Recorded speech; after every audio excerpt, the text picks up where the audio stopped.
Welcome back, folks. My guest today is a true expert in the area of hormones and regenerative medicine. She is also an incredible speaker. She's incredibly accomplished. She is the producer of the docuseries, The Healing Secret. She is the author of the best-selling book, The Hormone Secret. She is the CEO of the Vitality Hormone Clinic in Seattle. And she also owns she is also the CEO of a regenerative clinic in Puerto Vallarta. All of these links are going to be in the show notes. I could keep going about this woman's credentials, but you know what? I think you'll do way better to read it in the show notes and just to listen to her speak, because she is just a joy. She's, as I said before, she's a true expert. She's a wonderful speaker, and she's highly entertaining. Dr. Tami Meraglia is, it's the second time she's been on this show. She was here a couple of months ago talking about a different product, but today we're not talking about a product, we're talking about hormones. And one of our key topics is what she calls the secret hormone. Not going to blow the secret. I'm going to let you listen to it in the episode, but we talk about men's hormones and women's hormones and how they are just so important and why so often these problems get missed by many, many doctors or practitioners when they're trying to figure out what the heck is wrong with their clients or patients. So I hope that you enjoy this episode as much as I enjoyed recording it. Like I said, Dr. Tami is a joy to speak with. If you're trying to get in touch with Dr. Tami, you can find her through her website, which is drtami.com, and Tami is Tami. On Instagram, it's Ask Dr. Tami. So Ask DrTami. Ask Dr. Tami. And then, of course, through those links, you'll be able to find her books, the docuseries, her clinics, the whole nine yards. If you're looking to connect with me, you can find me through my website, which is natniddam.com. You can follow me on Instagram, which is Natalie Niddam. And also you can connect with me on Facebook in the Optimizing Superhuman Performance group. Make sure that you join my newsletter, because I've got lots of new stuff coming down the pipes in this new year. 2022 is going to be a year of growth and all kinds of big things happening, including a women's retreat, including peptide courses, just lots going on. So remember that all of the information in this podcast is just that. It's information only, but this is meant to plant seeds in your mind and to help you to become more educated about your health, ask better questions, and make sure that you always check with your medical provider and your doctor before you start anything new. You need to make sure that this is right for you, because we all know that we are all unique. So thank you so much for being here. Remember that if you enjoy the episode, make sure to share it out with your friends, your networks, your family, anybody else who you feel would get benefit from the episode as well. And last but not least, if you're into it, please make sure to leave us a review. Those reviews are the things that help us to get seen and to help us to get our message out to more people out there. Thanks again for being here. I really appreciate you guys, and enjoy the episode. Good afternoon, Dr. Tami Meraglia. It is such a pleasure to have you here today. Hi, thanks for having me. Yes, well, we've met a couple of times now. This is the second podcast we're recording together, but we also had the great pleasure of meeting in person at the Upgrade Labs conference, which, to say that it was a pleasure is an understatement. I've never seen a larger group of people more in need of hugs than in that room over those 3 days. Yes, for certain. It was definitely a special time. Yeah, no, and it went really well, which was, I think we're all very grateful for, and was a testament to the beautiful energy in the building and all the people who were there, including you. So, so we are gathered here today. We're going to talk about, we have a great big journey. We're going to talk about women's hormones and men's hormones and different aspects, a lot of misunderstandings that happen around them, because that is one of your many zones of genius. But before we launch into the topic, let's talk about the real topic, which is you. How did you get from, the bright-eyed, shiny-faced, kind of bushy-tailed young girl that you must have been who entered med school, and the woman who is sitting before me, who probably is not quite practicing the same medicine that she thought she might be then? Well, it's funny. I wasn't actually the young woman when I went to medical school. I danced professionally for about 13 years in a ballet company. That's as my first I forgot about career. that. Yeah. Yeah. So I think going to medical school later in life has a certain advantage. You don't swallow all the Kool-Aid. And you realize that it's okay to ask questions, even to your teachers and, your attending, God forbid, or your chief resident. So yeah, no kidding. yeah. So I almost became a surgeon. I did what's called a sub internship in surgery. I love fixing things and I love solutions and I love the beauty of the human body. And then I realized that I would never, ever see a family if I had one, and I do now. So I'm glad I didn't become a surgeon. So yeah, I finished traditional Western medical school. I had thought of going to naturopathic school, but decided that I really loved the evidence-based scrutiny of the science behind traditional medical schools. And so I'm glad I went and finished residency and started my own clinic pretty much right away. And I also started studying naturopathic medicine. So I ended up doing both anyways. Yes. So I kind of look and smell and act like a naturopath, and certified as in naturopathic medicine, but I am an MD. So I have that sort of, I don't know what you would call it, maybe a little skepticism that not everybody is gluten allergic, but it is a big, huge fat molecule that's hard to digest and absorb. And so there is an inflammatory process to it that might not be good for you. So I just approach things a little bit more, I don't know, one step longer to prove it. And I also believe that if anything is powerful enough to do good, it could potentially harm you as well. I hear my patients all the time, oh, it's just a vitamin. Oh, it's just an herb. Well, if it's, just this, and you don't think that it's going to interact with anything else or, harm you, then why are you taking it if it has no power to it? And they do. Herbs and nutrition and supplements and lifestyle, all these things can be very, very powerful. So through all my studies and through my practice, and in residency, I realized that my patients were coming over and over and over, both men and women, and they were not feeling themselves. They weren't sick. There's a code called an ICD-10 code. But back then it was an ICD-9 code. And that matches what you're describing to a disease. And that means we can bill for it. And so if you didn't have something that matched an ICD-10, you were fine. Oh, the dreaded F word. That 4-letter word. And nobody wakes up in the morning saying, gosh, today I want to feel fine. You want to feel fabulous. So then I just dug deeper and went more upstream and learned a lot about the absence of disease does not equal wellness. It just means you're not sick now and maybe you will be soon. But that doesn't mean you're fabulous. So I started off researching the gut and the liver.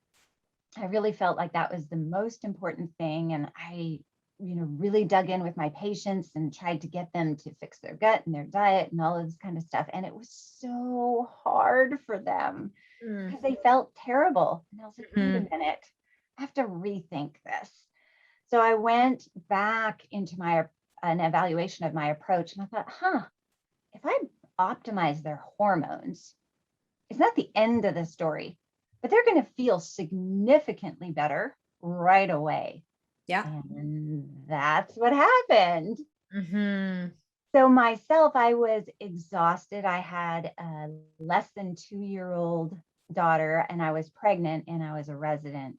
Working 80 plus hours a week. You had me at the less than 2-year-old, then you added the pregnant, and then you're a resident. I'm like, really? I know, right? I just was in a hurry, I guess. Well, and I was older, so I was in a hurry. And I remember after I gave birth to my second child, and then after I had weaned her and I was still exhausted, I was literally laying on the floor between patients.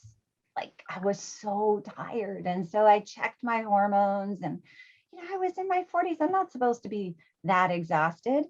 And everything was fine until I tested testosterone.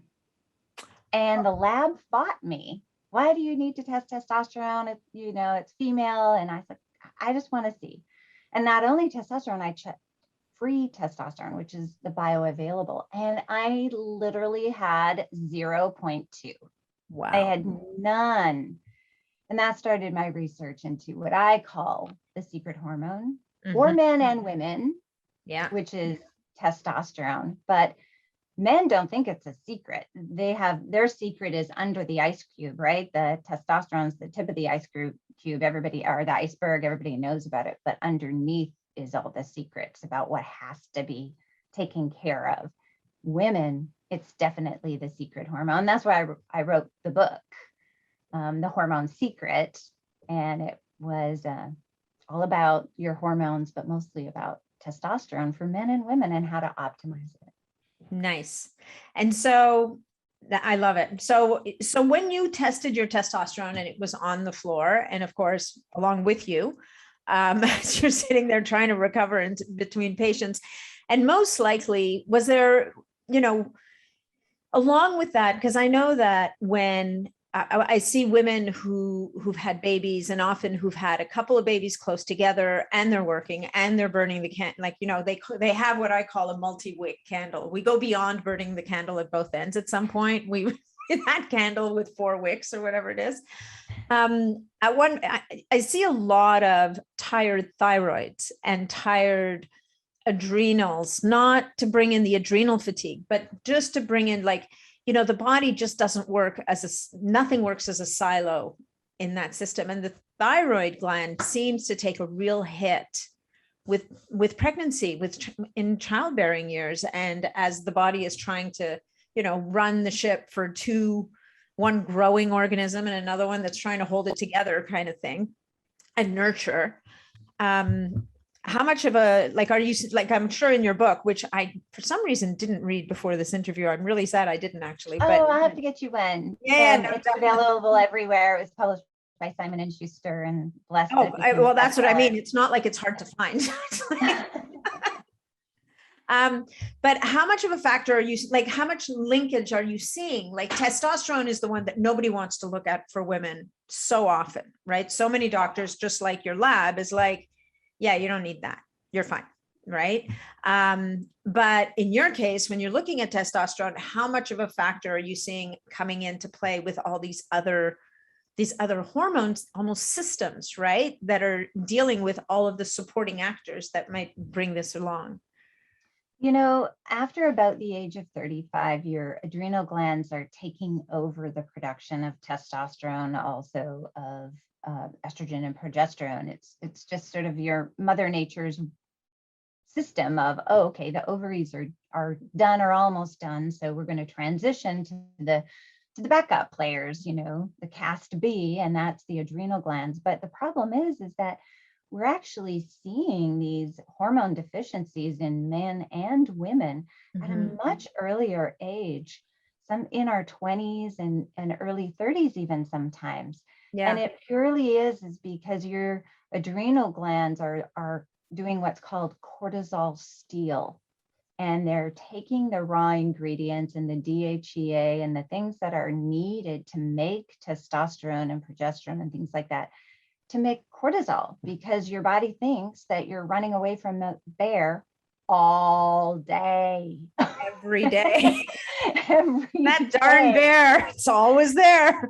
It is. And your body doesn't, your mind is telling your body that there's an emergency with a stress response, but we really weren't designed to have a 24/7 stress response. We really weren't even designed to have an hour stress response, not traffic, not work, not emails, not meetings, not Zoom, not technology. We really were designed to run away from the bear. And then it was over quickly because you either got away or you were eaten. Yeah. In which case that was no longer an issue. So okay, great. So now, I want to talk about men and I want to talk about women. And just because you brought it up, with the men, and I'm seeing it so much in my Facebook group and the men that I talk to a lot, is it's worrying, it's concerning that 28-year-old men, 30-year-old men, 32-year-old men are on testosterone replacement therapy. And I don't doubt, because they feel so much better when they get the testosterone, and if it's properly administered and they've got a decent practitioner who's not, getting them jacked or whatever the case may be. But is it possible that people are jumping too quickly to this comparably easy solution of, oh, no problem, here, we can give you, you're low on testosterone, we're just going to give you some, and you can just stick a needle in your butt once a week, and you're good? Like, should they be doing other things before jumping into TRT? Because, as we were talking about before, and I'm sure you'll mention now, like, TRT is not without possible side effects, especially when we're bringing it in from the outside, exogenously from the outside, right? When the body's producing its own testosterone, typically it has its own checks and balances. It has its own little feedback loops, whatever they may be. But in TRT, what we see is a possibility of, particularly in men, I think, of blood that gets thicker and an increased risk of cardiovascular disease and, estrogen dominance, because they may have the genetics where they're aromatizing their testosterone into estrogen. I've also spoken to men who started TRT and their hair started jumping off their head because maybe they were converting their testosterone to DHT. So maybe, can we maybe talk about, like, at those young ages, is it possible that there's better ways than just jumping into TRT right away? Right. And, and then there's testicular shrinkage because the testes say, we don't have to do this anymore. We're all good. And then, if you want to have children later in life, then you have to stop your TRT. And is your own testosterone going to kick back in? We don't know. Sometimes it does, and sometimes it doesn't. Oh, no kidding. So you have well, that's those negative feedback loops. Yeah. Exactly. So, I think that it's very similar to being a diabetic. You have this hormone called insulin that you don't have enough, or it's not working.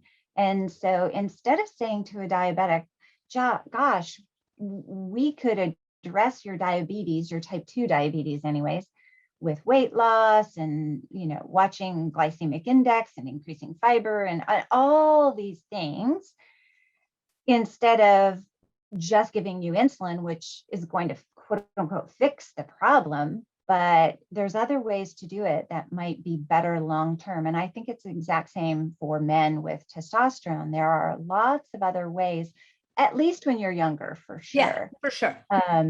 That you're going to be able to look at the root cause. Are you aromatase? Like, where is your testosterone going anyways? Exactly. Is it cortisol steal? Is it becoming estrogen? Is it becoming DHT? Are you peeing it out? I mean, there's so many things that we could fix if you just spent a tiny bit of time looking upstream.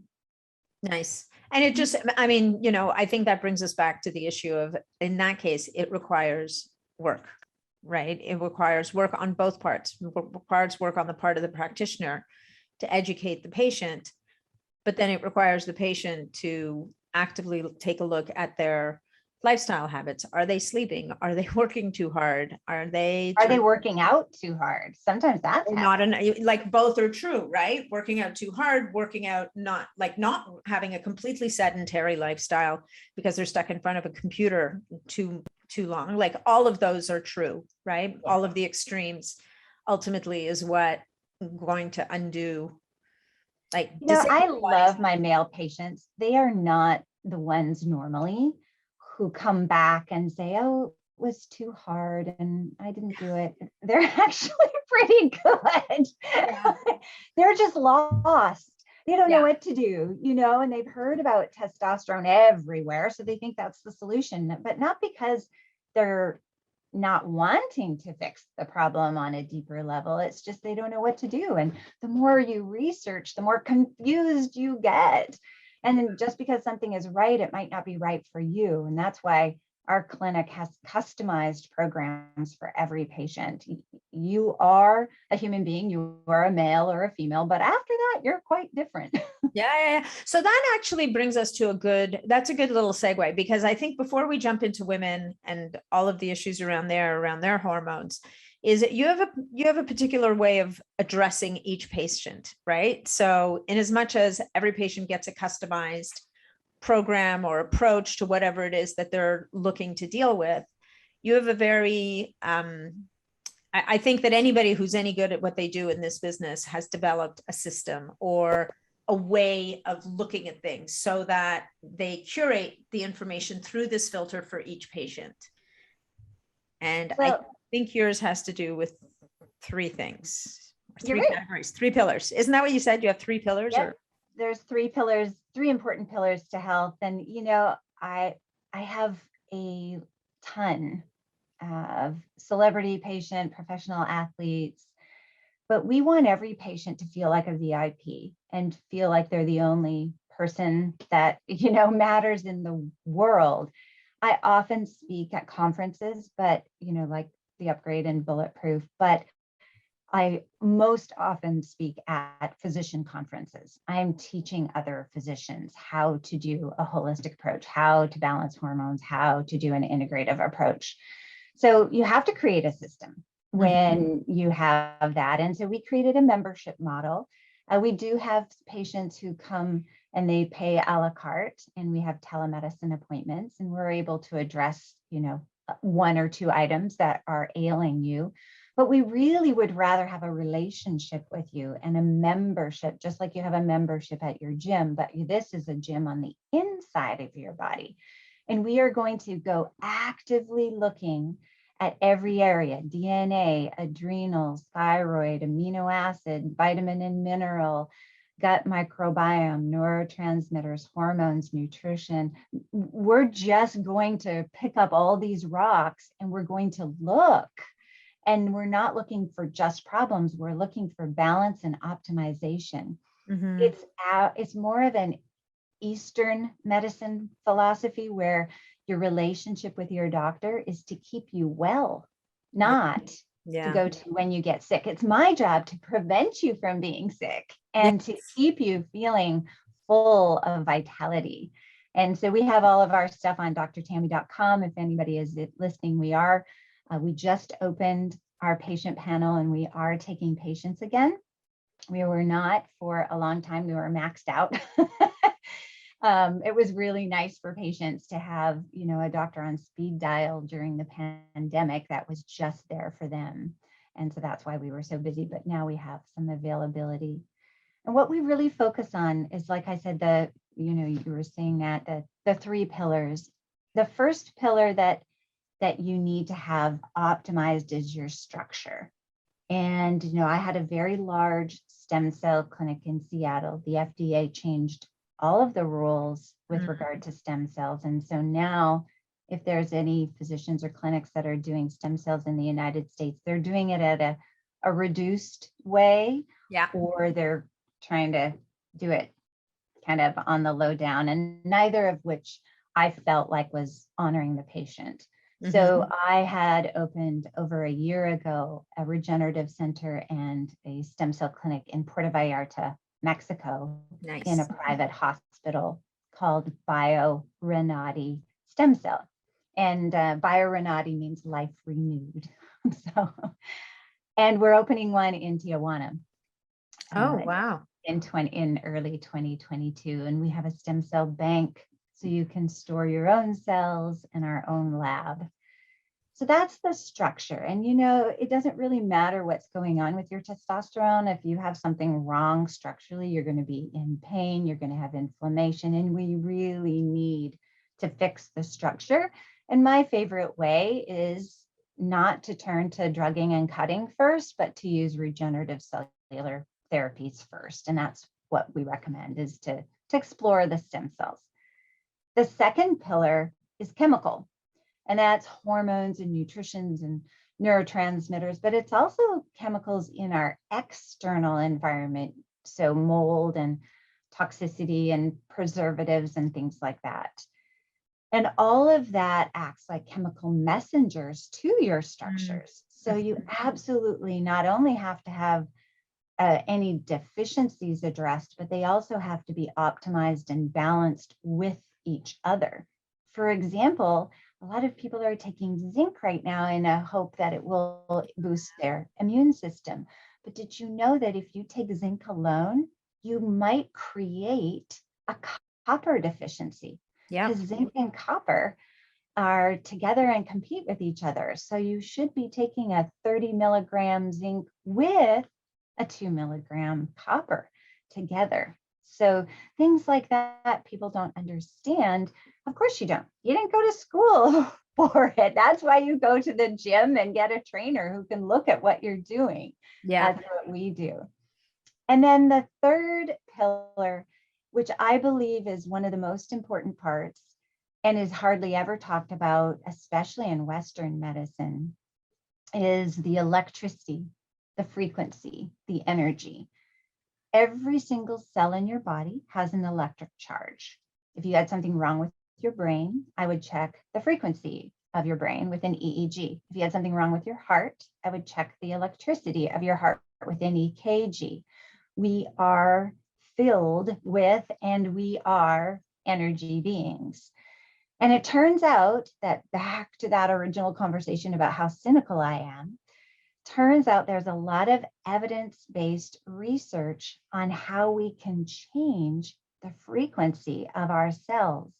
Things like meditation, that is actually before and after blood tests showing a difference in the hormones and the chemicals and the inflammatory markers by changing the frequency through changing your brain. PEMF devices, frequency devices like the Pure Wave that you may have seen at the upgraded labs. Brain Tap is another one that I love, love, love. And if we have a discount, so if you want to explore Brain Tap, you can get our discount. A lot of people will upsell their discount and pocket the profit. We give it to you because I want you to do this. Yeah. I want you to try it. Yeah. So you have to have all three optimized. You need to. And I would tell you, most of my patients are not meditating, but that's okay. We can find other ways. It's customized. We'll find a way to optimize the frequency of your cells. We'll find a way to optimize all of the chemicals and hormones. And we'll look at the structures and find if there's any problems. I love it. I love it. The energy piece is the one I think that most often goes unaddressed, even by comparatively not allopathic physicians. I mean, I think we all get sucked into this trap of the physical, and we forget how powerful all of these other aspects that we can't necessarily see or touch are. And even when it comes down to non-native EMFs, like I recently had this interesting experience where a few weeks after the Upgrade Labs conference, I went to a conference. I went to a health summit but it was out in nature, and it was actually in a place where there was no reception, no phone. Yay! Bummer. I love it. But you know what, Tami, what was crazy? I mean, like all of us biohackers, I wear an Aura ring and I wear a BioStrap. And I've talked about this on social media and in a couple of other podcasts. My recovery scores were completely off the charts for those 2 nights, in spite of the fact that I was sleeping in a tent on a cot. And one night was a storm. The next night was freezing. And my biometrics were completely off the charts. And not like when I was at Upgrade Labs, I didn't have a couple of funky devices available to me to, hopefully mitigate the effects of those EMFs. And I would say that the devices did nothing, but being in nature, being away from all this stuff was pretty transformational I would say, for my body and for my cells. It was just like all of a sudden everything kind of went, oh, wow, this is so cool. And you probably spent time connecting with people instead of For sure. on your devices. And so that's the other part of hormones, right? Is we check oxytocin levels. And I find that some of our patients, especially the ones who are really good at biohacking, they can get a relationship with their data, and their data of their biometrics can tell them how they feel. Yeah. And they lose their mind-body connection. I'm like, don't tell me what your aura ring says about your sleep last night. How do you feel? Yeah, no, I actually think an interesting strategy is getting people to, before they look at their biometrics, fill out a little, 1 to 10. How's my energy? How is my sleep? How do I feel?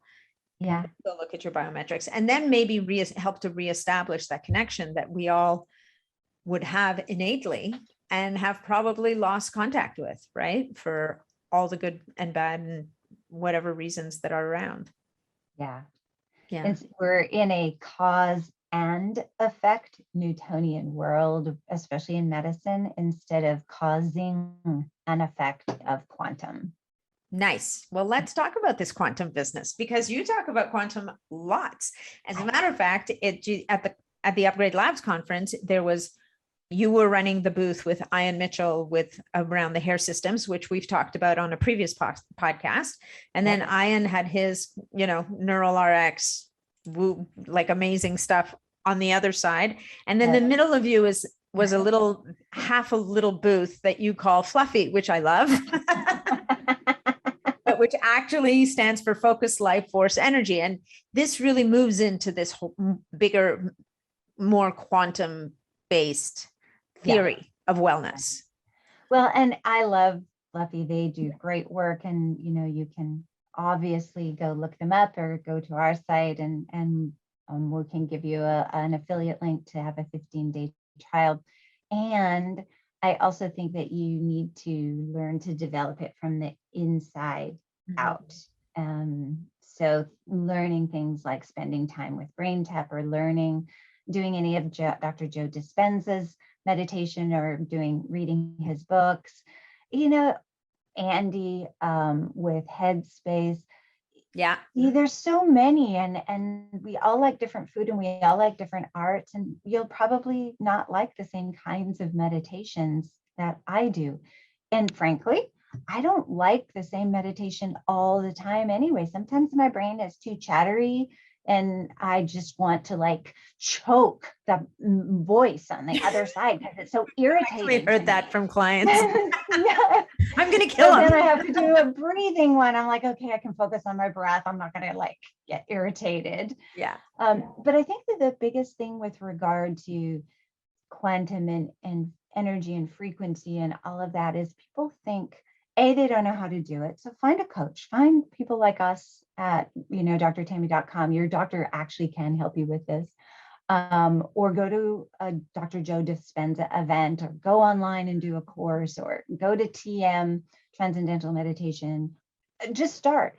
But the second thing, and the most important thing, is you are going to suck.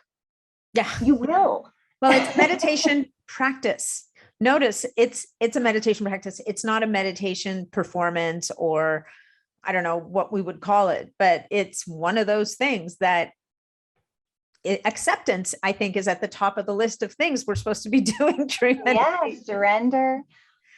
Your brain is like a puppy, right? I think that we now have the attention span less than a goldfish.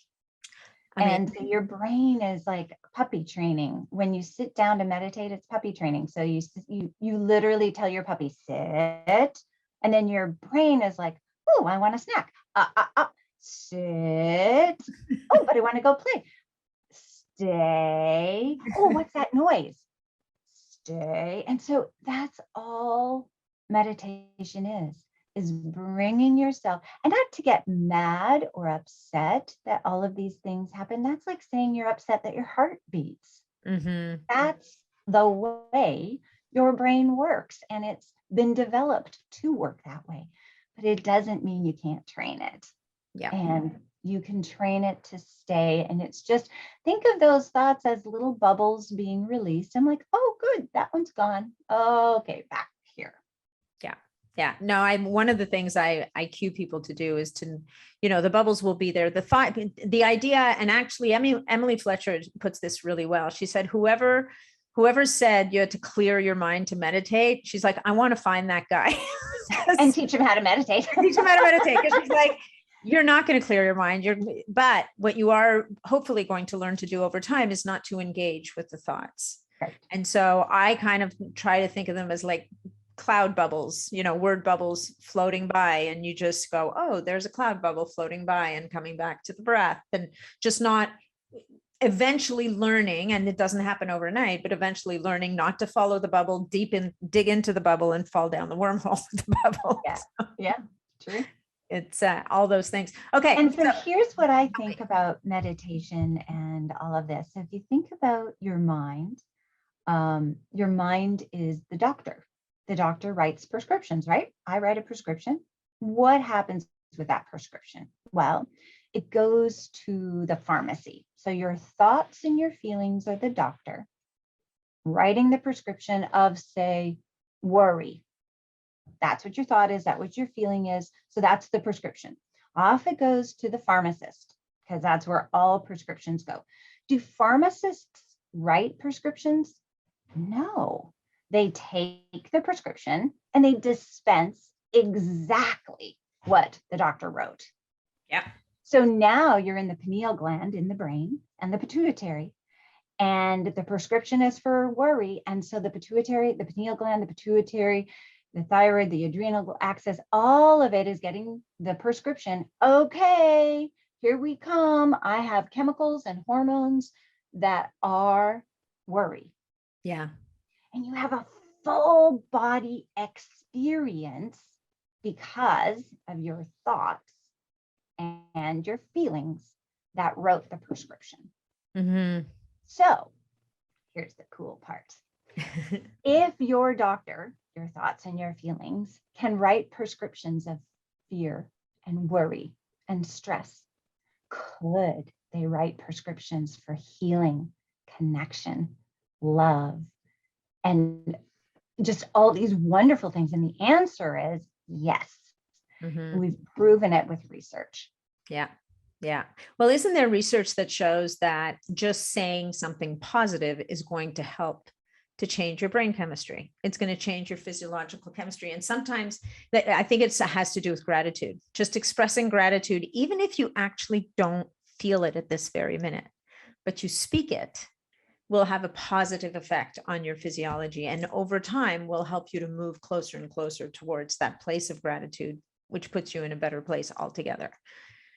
And I think that the speaking is important. I think that the thinking is important, but you do have to drop from your head to your heart, and you have to try to connect with the feeling of it, because the thought is the message out, right? That's the doctor. But the feeling is the magnet that pulls it in. Yeah, absolutely. I think that's where heart math is really a cool modality as well. It's dropping you out of your head into your heart, moving, getting that somatic sense of experiencing something into the heart space. But less people think that they're going to come see Dr. Tami and all you're going to talk to them about is meditation, which is a pillar. So let's not forget, a three-legged stool is not going to stand properly if it only has. But we do start with hormones, and we stay there as long as we need. Taking us back there, because we started off saying, like, let's talk about hormones. I wanted to talk about men's hormones a little bit because it's funny. I feel like the pendulum is swinging, right? For the longest time, nobody talked about women's hormones. If anybody talked about anything, it was men's hormones. Men's hormones, I do think, have gotten oversimplified a little bit so that they now require a bit more nuance, as we were talking about. But moving back into women's hormones, I still see and hear so many women who are so terrified of hormone replacement therapy and somehow believe that it's not natural and they're going to get cancer from it and horrible things are going to happen. And, in a way, no, it's not actually natural, but us wanting to live into our 70s, 80s, and 90s and remain vibrant and vital and traveling and starting a third or fourth career or whatever it is, That's also technically not natural either. How about So an airplane? Is that natural? what's that? Fly an How about airplane? an airplane? Is that natural? Right? So if we're going to modify if we've changed our expectations, then we're going to have to modify this original program, which, as beautiful as it is, kind of has an attrition rate, if you will, after your reproductive years that is not consistent with what our goals are. And so that to me kind of addresses this whole, but it's not natural business. But the fear factor around women's hormones, which is still based even among doctors, among an old study that has been debunked and, put out to pasture, even by the guy that I think wrote it. And yet it's still not readily accepted. I would love if you might maybe speak to that a little bit, and how you help your patients. I have clients, you have patients, help your patients to kind of move past this whole paradigm and into a space of, okay, let's look at this. Well, first of all, you can do a lot about your hormones without taking hormones. So if that is your goal, and we do have patients who are both men and women post recovery from a hormone related cancer like prostate cancer, breast Exactly, cancer, for and, sure. that are estrogen positive, and we don't give them hormones. No. So there are other ways to do it if that is your commitment. But if your commitment is based on a lack of information, then we want to give you an information to make. You're the CEO, right? I'm just the librarian. You're the CEO. You make the decisions for your own health, but hopefully you have the data to make your own decisions. The big study that gave everybody this big scare was the Women's Health Initiative study. And it used synthetic hormones. And synthetic hormones did have a very real increased risk for clotting and for cancer. And surprise, surprise, your body does know you are not a horse. The hormones used were from the urine of a pregnant horse. So, the hormones were taken orally, which go to the liver. The liver says, who are you? I've never seen you before. What do I do with you? I don't know. I'll pad you up with clotting factors and send you down the path because I'm not sure. Bioidentical hormones, especially estrogen and testosterone, are never given orally. And they've been around for well over 40 years. There's over 40,000 peer-reviewed research papers written, and there's never been a cause, meaning bioidentical hormones have never been linked with causing cancer. Now, having said that, if you had cancer that was a hormone dependent cancer, like an estrogen receptor positive breast cancer, we would take you off because we don't want to feed it. But there's lots of research to show that it didn't cause it. And in fact, there's some early research saying that bioidentical hormone may, I'm not saying it's proven yet, but may actually prevent cancer, because we get estrogen related cancers and hormone related cancers when we're older. And that's when all the hormones are out of balance. Right. And we're left with the bad pro-carcinogenic ones, and the good ones like estriol and estradiol have left. Yeah. And you only have estrone. Yeah. So there's an argument saying that balancing your hormones for your age, I do not want somebody who is in their 50s to be, like they're 20. I know that there are some doctors out there who actively try and get their 60-year-olds to have periods. We don't. That can't be a good idea. I think Mother Nature ought to be respected. I think yeah, exactly. Like there's, as much as we can. Yes. Besides, you really want to get pregnant at 60.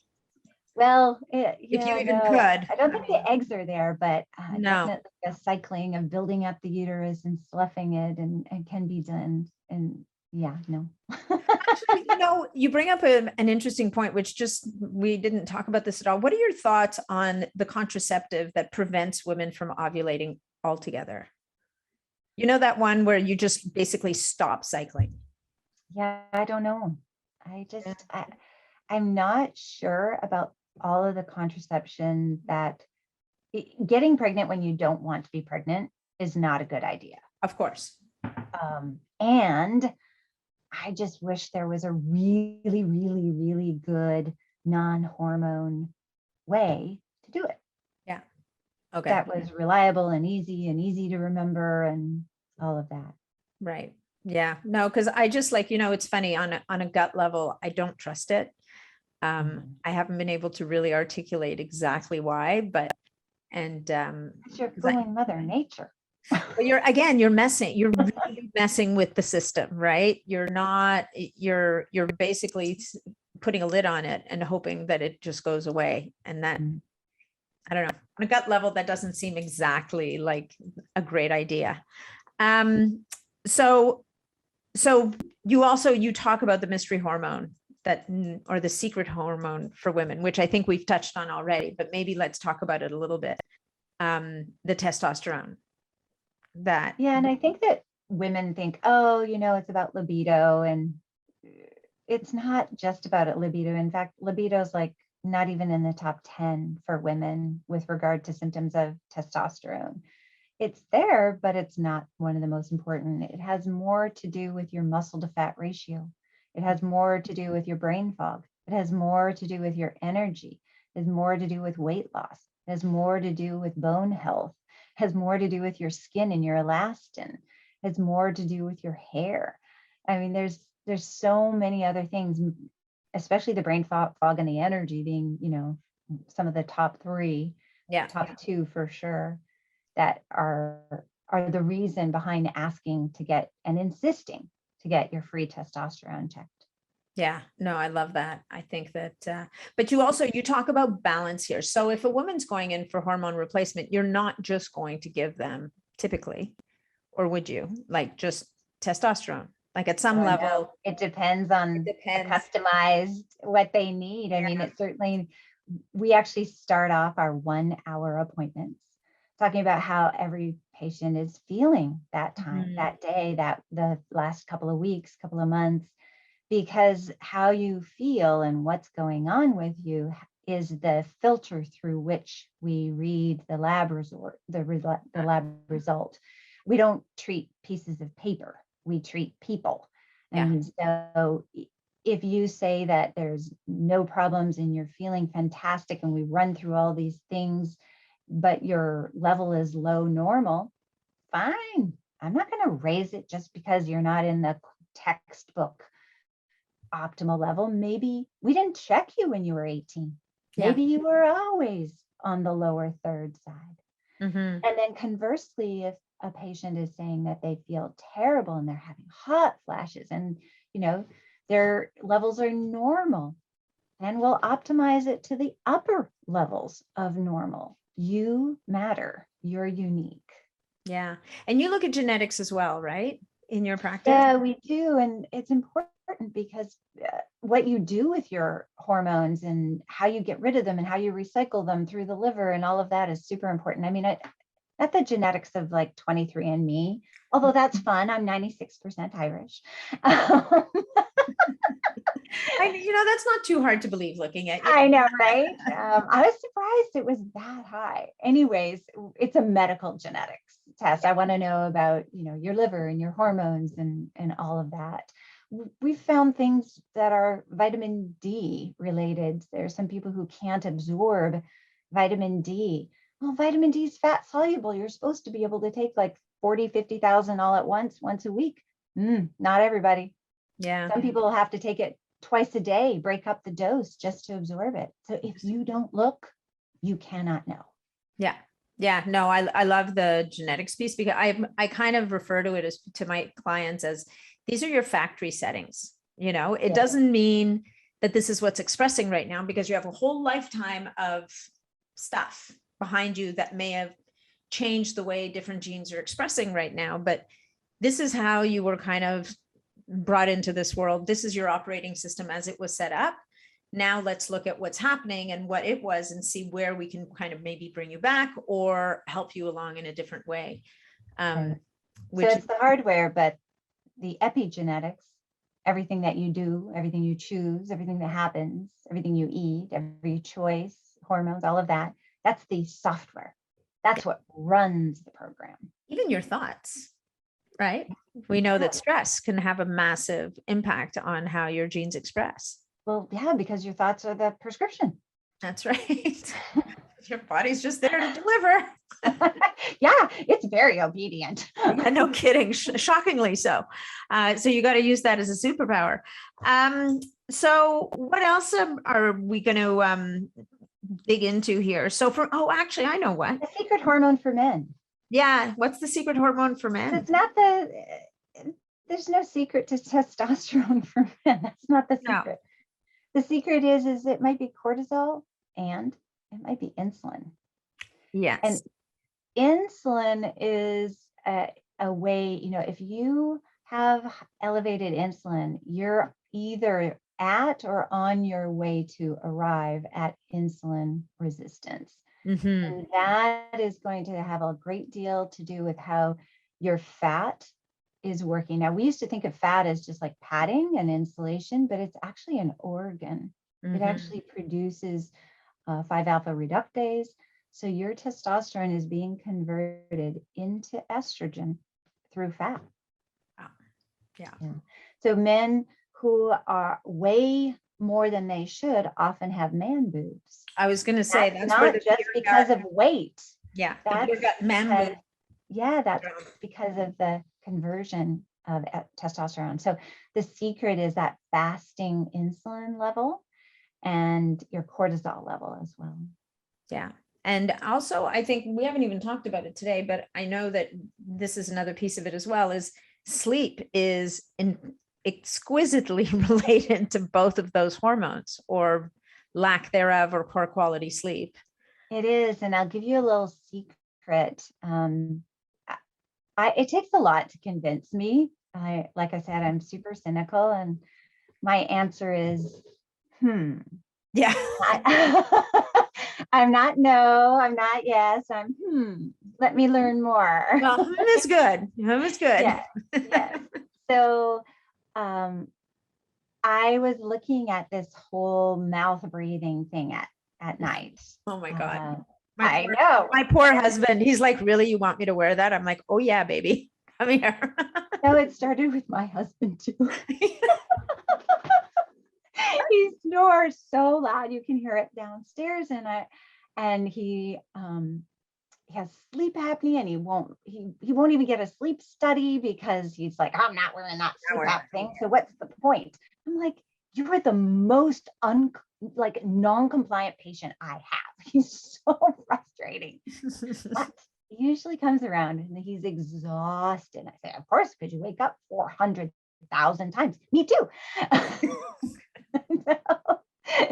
Yeah. I evaluated his mouth. How many times has your hormone doctor or your regular doctor evaluated the mouth? And it turns out that he's tongue-tied. Tongue-tied, what does that mean? Is that the tongue is kind of attached?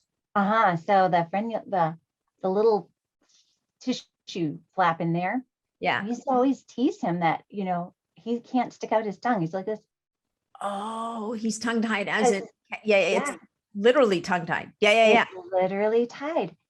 And that means that it can't rest at night in the proper place. So it falls back and causes him to snore. No kidding. Oh my gosh. Which prevents him from sleeping. Right. Yeah. So then he opens his mouth and it can fall back even more. So I was like, okay, well, you can get that little thing clipped easily. We'll schedule that. But in the meantime, let's not let your tongue fall so far back. Let's tape your mouth. Just one little piece of paper tape here. So you can breathe out here if you need to.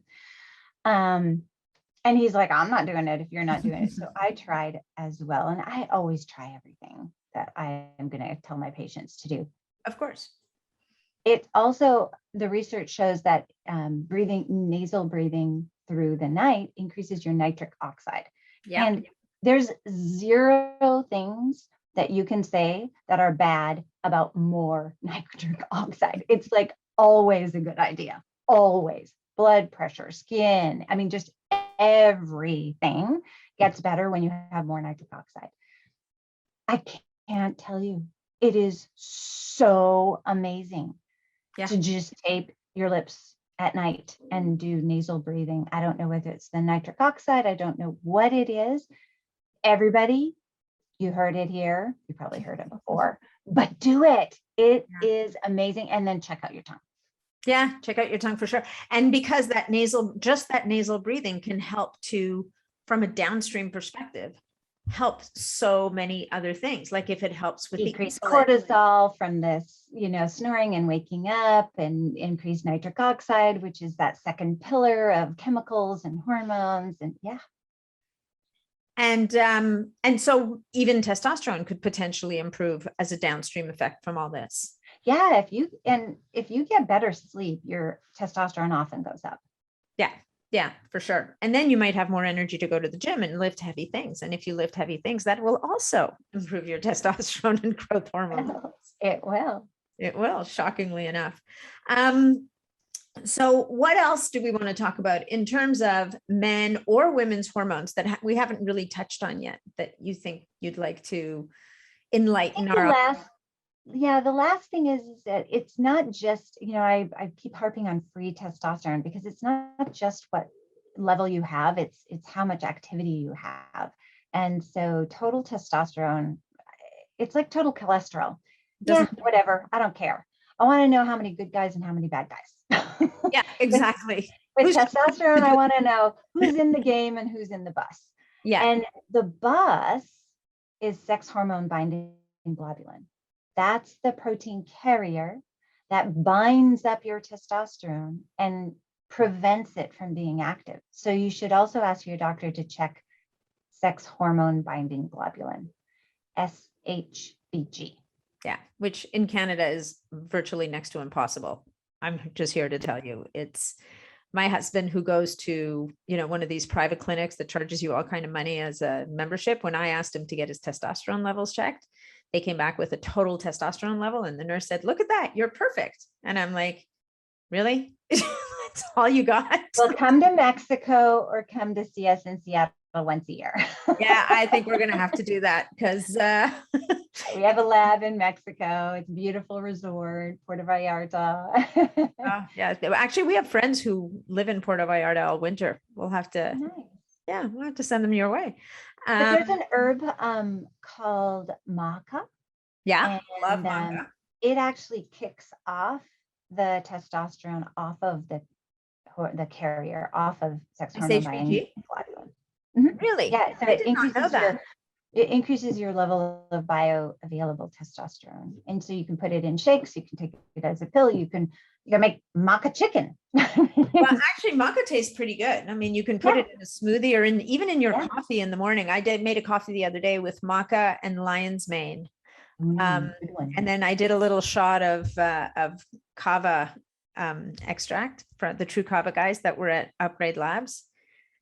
So I did a medical mission in Vanuatu, which is one of the original places for kava.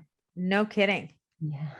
It is very good for anxiety. Yeah.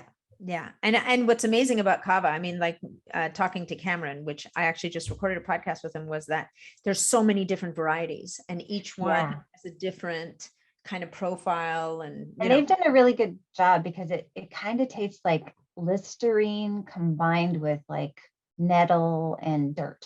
So they've done a good job of cleaning it up. And making it quasi palatable. Yes. Well, and they've made the drinks now, right? So okay. So maca could be a secret weapon. Mouth taping, maca, 2 M's, M&M.